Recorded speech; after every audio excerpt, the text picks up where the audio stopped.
Karibuni leo Duka Huru Podcast. Mko na Hilda. Hilda ni mkufunzi wa masuala ya elimu ya fedha, uwekezaji, kujitambua, goal setting na kumshirikisha Mungu kwenye masuala yetu ya kifedha na mipango yetu yote ambayo tunakuwa tunaipanga. Na leo Mpo na mimi leo Zainab Abdi Abbas, ni CEO wa All African Cafe iliyopo pale Temeke. Mgahawa bora kabisa, msafi, classic ambao upo Temeke. Karibuni sana, tupo Duka Huru leo. Tuna mambo mawili matatu ambayo tutadiscuss hapa na Hilda. Asante mfanya biashara. Yes. So leo tumekutana kwenye mentorship program. Yes. Na kwa session ya leo tulijifunza mambo matano makubwa ambayo anaweza akamsaidia mtu kupiga hatua. Kwanza tumpongeze. Anafanya vizuri. Mr. Menu. Yes. Mr. Rodrick Nabe na Duka Huru wanafanya kazi kubwa sana kutuelimisha vijana. Yes. Na launch ya kitabu chake kimefanyika. Ni hatua, is a big step kwa mtu ambaye ana leave legacy behind. Yes. Mimi am inspired. I'm so inspired. And I'm also naona niko nyuma kidogo, but I'm step ahead now. I'm starting to. Yes. Lazima tuandike kitabu. Yaani mpaka tuna graduate hapa kitabu ni lazima kitabu kiwepo. So kwenye hataki utani kabisa. Hataki utani. So kwenye yale mambo matano yale leo amenitafakarisha na hisi hata note down leo. Note down, na to be honest yanakufungua akili. Sio kwa mtu biashara, sio kwa mfanya biashara tu, lakini kwa mtu yoyote ambao you are living with a purpose, you need like to kuangalia hivyo vitu. Yaani ni part and parcel ya maisha yetu. Lazima kwa kile ambacho unachokifanya, lazima ukiangalia in that direction. Okay. Moja tukumbushe alituambia alikuwa na mambo matano, lakini mimi nitaanza yani hiyo series mimi nitaanza na nitakayoiona ina make sense kwangu zaidi. Zote ni nzuri. Hilda, let me start with the mindset kwa sababu hii ndio mimi imeni affect sana. And unajua ukianza biashara, unaanza pengine uko peke yako, and you're starting slowly, labda biashara inakuwa, unaanza kuongeza watu na staff, umeelewa, unafanya just locally. Yes. Unakuwa unasahau kwamba kuna within that field you are doing kuna kitu kikubwa. Umeelewa, unatakikana kujifunza na kuimplement katika sehemu uliopo. Na sio tu kufanya kwa mazoea. Kufanya tu kwa mazoea. So you need to change your mindset. Ndio point ya kwanza alisema hivyo. Unatakikana mindset yako ibadilike, iwe ni ya kwenda mbele, sio kuridhika na mazingira ambayo ulikuwepo. Ukawa umeridhika na kile kipato ulichokuwa nacho. Ulipo sasa hivi hapo, ujue kwamba kuna 10 times step ahead of you. So to reach that, you need to change your mindset. Tafuta knowledge sahihi, sehemu sahihi, mentor sahihi. Umeelewa, wewe mwenyewe ujipush. Ujipush kuanza kutafuta vitu ambavyo vitakupeleka mbele. Yes. So changing the mindset kwanza, nadhani ni kila mtu anatakikana akiangalia kwa ukaribu. Hii point yako ya kwanza umeiongelea kwa yani kama unatamani mtu ajue, aielewe na aiishi. Aiishi kabisa. Kwa sababu mindset ndio, ukiamini kwamba huwezi, ndio hautaweza. Exactly. You understand? If your inner self ikikwambia kwamba mimi na uwezo wa kufanya hichi, of which kila mmoja ana uwezo wa kufanya kitu chochote. Just in hiyo mindset ya kujiwekea rohoni mwako kwamba hiki kitu nakiweza na nitakianza. Hata kama hujui jinsi gani unaanza, basi tafuta mtu sahihi wa kuweza kukushika mkono na kukwambia okay, let's start. Hii ndio step ya kwanza unatakana kuanza hapa. So, just your willingness. Willingness ya kustep forward. Umeelewa?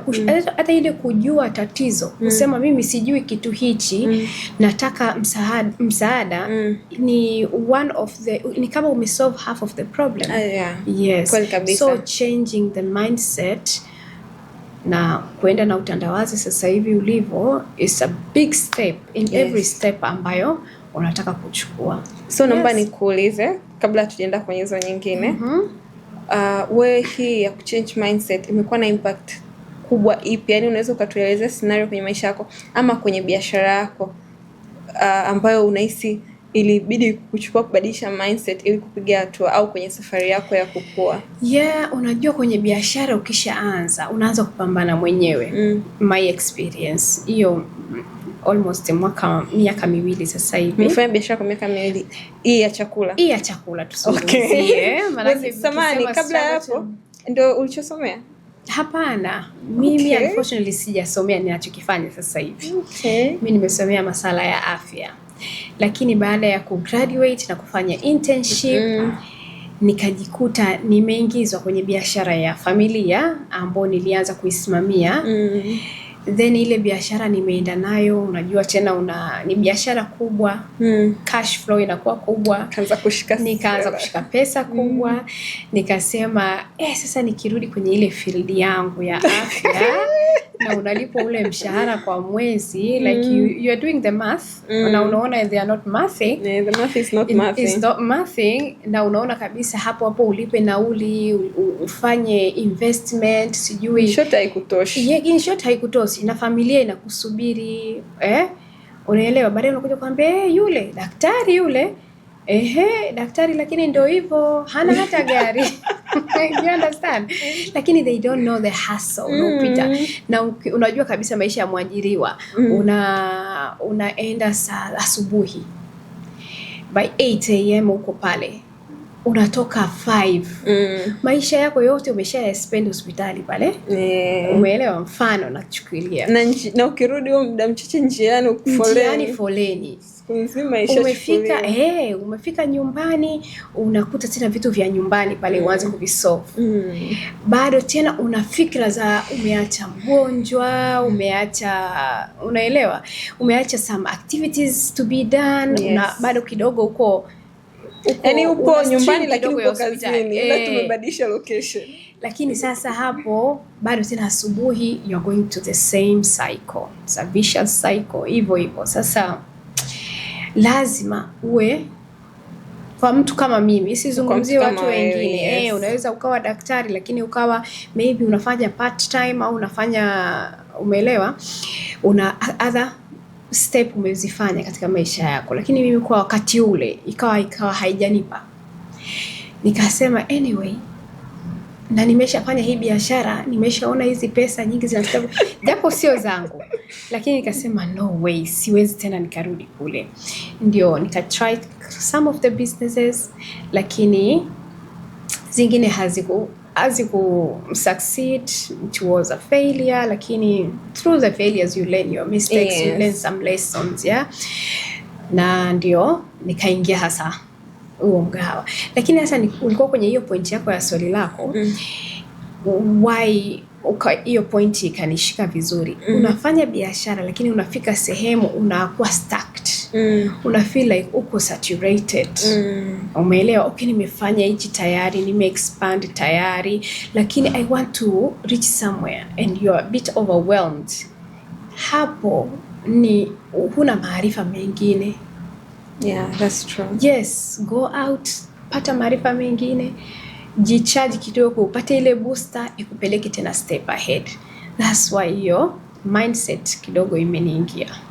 Lakini pia naona hapo mindset afu umegusia pia na pay the price, kwa sababu ni vitu ambavyo vinaenda pamoja. Ukishaanza kubadilisha mindset lazima you pay the price. Pay the price. Kama sasa hivi sipo kazini, umeelewa?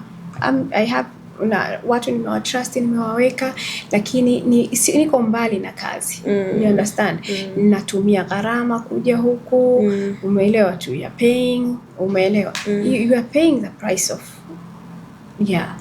lakini lazima kila kitu you pay the price to earn something. Okay. So mimi kwenye zile points sasa, mimi nikasema nianzie chini. Zilikuwa 5, mimi nikaanzia chini. Ya 5 ilikuwa God. God after ilikuwa nadhani pay the price, lakini ya 5 ilikuwa God. Mwisho ndio ilikuwa God. Yes. So mimi nahisi milestones zangu kubwa nimezipata kipindi ambacho nilikuwa very spiritual, sensitive, yani kipindi ambacho nime invest sana spiritually, ndio kipindi ambacho niliona breakthrough zangu kubwa kwenye maisha yangu. Sasa So ndio maana hata kama umesikia vitu ninavyofanya kwenye whatever I do, lazima nitasema kwamba katika tunachokifanya chote lazima tumshirikishe Mungu, kwa sababu it works for me, na nimegundua kwamba it works for me, so I cannot pretend kwamba it doesn't work for me, though some people do not believe in that. Yes. Na yote ambaye haamini kwamba Mungu anasaidia, manake ana Mungu wake ambaye anamwabudu, ambaye anamsaidia. So either you have that supreme power, yes, ambayo unaiamini, yes, ndio kama ni uchawi mtu atakimbilia uchawi, kama ni Mungu mtu atamkimbilia Mungu. Yes, so I love to balance kwamba mimi my soul iwe balance, nitoke na amani from huku ndani, and then nje itakuwa ni rahisi mimi kuperform. Hapa akilini itakuwa ni rahisi mimi kuperform, lakini ninapokuwa sipo vizuri huku ndani, it's hard for me to perform outside. Kwa hiyo kwa hiyo mimi lazima utengeneze inner peace. Umemshirikisha Mwenyezi Mungu. Yes. Ni lazima, kwa sababu huwezi ukafanya kazi yoyote hauna the guidance. Hiyo ndio protection yako, ndio guidance yako, kwa sababu hata kwenye biashara na changamoto ni nyingi. Yes. Umeelewa? Lakini ukishamkabidhi Mwenyezi Mungu, ukasema mimi nimemkabidhi Mwenyezi Mungu, yes, kwa hiyo ukaamini kwamba hakuna kitu ambacho kitakupata maishani isipokuwa kile ambacho Mwenyezi Mungu kakiidhinisha, yes, ukipate. Ukiwa na imani hiyo, then the fear goes away. Umeshamkabidhi Mwenyezi Mungu, so whatever it comes, unajua hichi ni kusudio. Yes. Na you have to kupambana nacho. Yes. Kwa hiyo kweli Mwenyezi Mungu, that part katika biashara lazima uombe biashara, uombe mnaofanya kazi pamoja, yani maisha yetu yote. Na kwa imani yangu tumeletwa hapa duniani ili kufanya ibada. Yes. So ni kila kitu. Yes. So kuna hii ya kusema, umesema kwamba ulichokisomea na unachokifanya kazi two different things. But at least sasa hivi unaona kabisa sehemu nilioko, I feel it, yani yes. Yeah, somehow you are getting there. Yeah.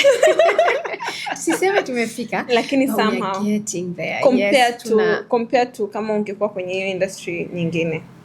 Of course industry nyingine na yenyewe ni nzuri kwa upande wake, lakini yes, ukiwa una sahihi channels na wakati ule labda ungepata njia sahihi ya kukufikisha wapo ambao wame break through that lakini inategemea na wewe ulipatwa na opportunity hiyo ukiwa wapi, katika mazingira gani. It's not completely, sekta ya afya ni sekta ambayo ina make money sana. Lakini sasa ili kukuta wapi, na ulipata opportunity gani wakati huo, na ulikosa time and chance. Kwa hiyo mimi wakati huo nilikuwa sina opportunity kwa pale, na nikapata fursa upande mwingine. Kwa hiyo ndio kawa nimeshikilia huko. Lakini either way these principles works everywhere. They work everywhere. Yeah. Na moja ya platform yangu inaitwa Ignite My Spark. Kuanzia jina, kuanzia ninachokifanya, everything nilikipata katikati ya kufunga au katikati ya maombi. Na hata the idea ya kuanza sijui kufanya hizo goal setting nimeipata kutokana na mafundisho ya kwenye Biblia, like write that vision down, it's written in the Bible, write that vision down, na hata kama ikichelewa itafika, isubirie. There's someone ambaye, as according to the Bible, there's an angel ambaye anapitaga kuangalia hizi visions zetu na kuzifanyia kazi.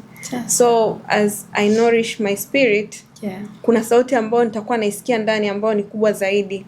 Watu wengine wanaita hunch, wengine wanaita gut feeling, wengine wanaita nini, intuition. Mimi namtaga my inner man, the Holy Spirit, yani that is what I believe in. So kila mtu ana namna yake ya name your feeling, lakini ukiweza kujifeed spiritually, then hiyo sauti inakuwa ni kubwa. It's never wrong. Kama ukiweza kuinourish vizuri, it's never wrong. Sometimes mtu anaweza kaisia hata biashara unaenda kufail, lakini the inner man anakuambia pana stick here. Hapo patatoboa, na unaona kabisa kweli it works for you. So hiyo principle ni nzuri sana. Nyingine ni ile point alisema tuache minor. Stop engaging with the minor people. There is completely wastage of time. Mtu ambaye anakuambia huwezi, anakutafutia nini huyo? Kwa nini asiwe positive akamwambia hivi, ya jaribu utaweza, lakini ameamua kukuambia wewe huwezi? Like one of tulioanza nao program aliambiwa hivi, wewe umeanza sijui ni kujichetua mitandaoni. Someone ambaye ame go out there, ame got the courage ya ku stand up to tell people this is my business. Wewe unamwambia anafanya vitu kwa mtandaoni.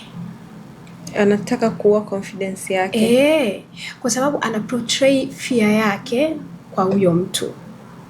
Yeye ndo ana ile fear. Yes. Wewe umesha break through that fear, uko pale step ahead. Sasa watu kama hao, they shouldn't be part of your cycle, wala wakuweke chini.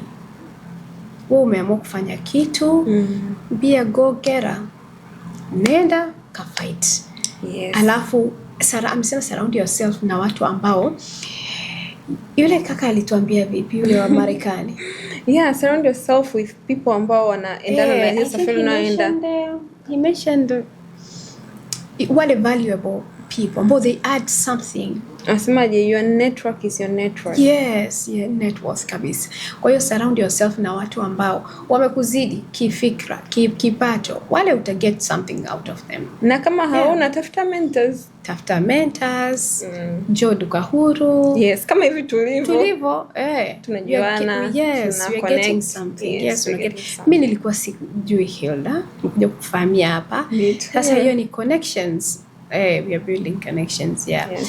So tumeshasema pointi ngapi hapo? 4 tayari. Mbaki moja ya show up. Yes.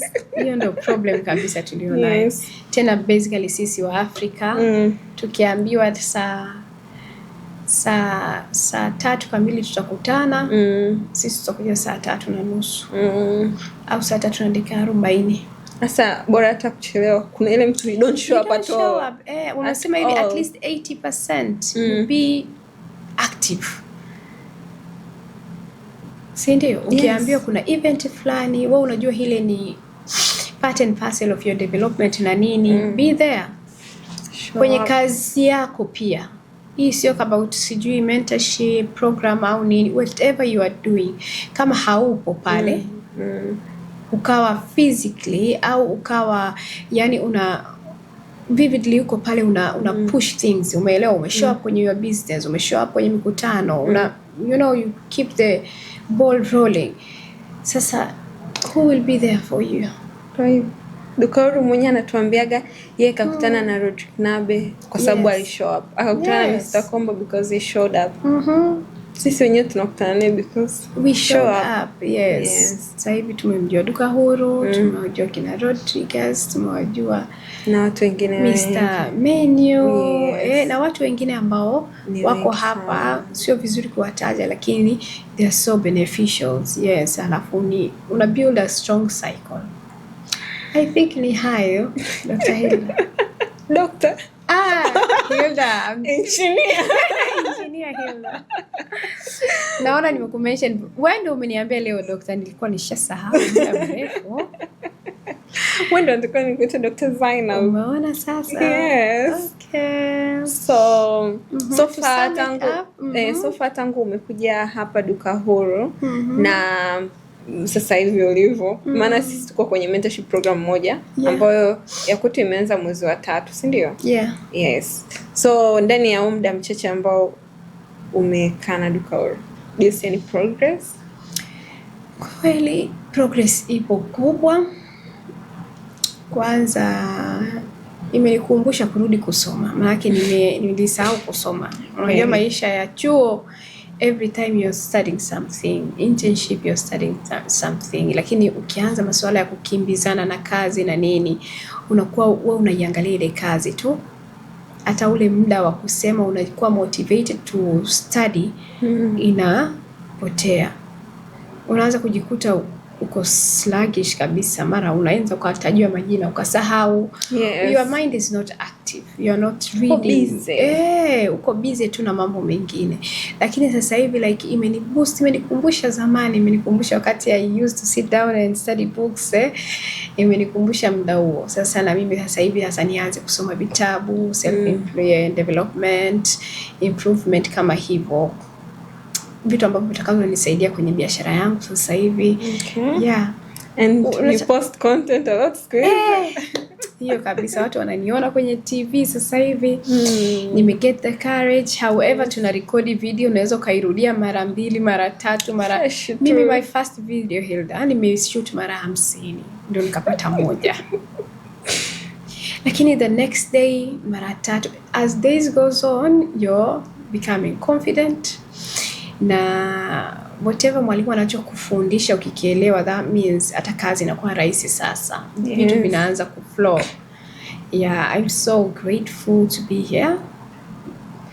And I'm looking forward to be here in most of my times. Yes. Yeah, yani I think one of the biggest decisions nilifanya mwaka huu ni kuja kwenye hii mentorship program. Yes. Na nilikuwa as usual tarudi kule kwenye point yangu ya goal. Nilikuwa nawaza kwamba I need a mentor kwenye vitu hivi na hivi, personal brand na mambo mengine. Alafu yani ilitokea tu, I'm telling my brother, akaniambia wewe ukija hapa hivyo unavyovitaka it's easy. Na tangu nimekuja nimepata a lot of clarity, lakini ile confidence ya kushow up hiyo kushow up imenisaidia kukuza page yangu. Mimi nilikuwa na post yani mara moja sana yani, lakini sasa hivi it's a lot easier to post. Yes. Content ya kwanza nilirecord afu nikaiacha hapo, nikamwambia si post, akanyang'anya simu nani Amina akaipost yeye mwenyewe. Kwa sababu mimi nilikuwa naogopa kupost yani mpaka nataka kulia yani kabisa. Mimi natakiwa ni post, mbona sionekani vizuri, naanza tena kujikosoa mimi, lakini it's all part of the process. Yes. Na I'm so grateful kwa hiyo yote, na pia kuwepo hapa. Yes. This podcast ni kitu kizuri sana, tunajifunza. Yeah. Tulikuwa tuna chat earlier hapa tunasema oh my god tunaanza vipi? Yes. Yeah? And we did it. We did it. Yeah. Okay. Duka Huru. Let's all win.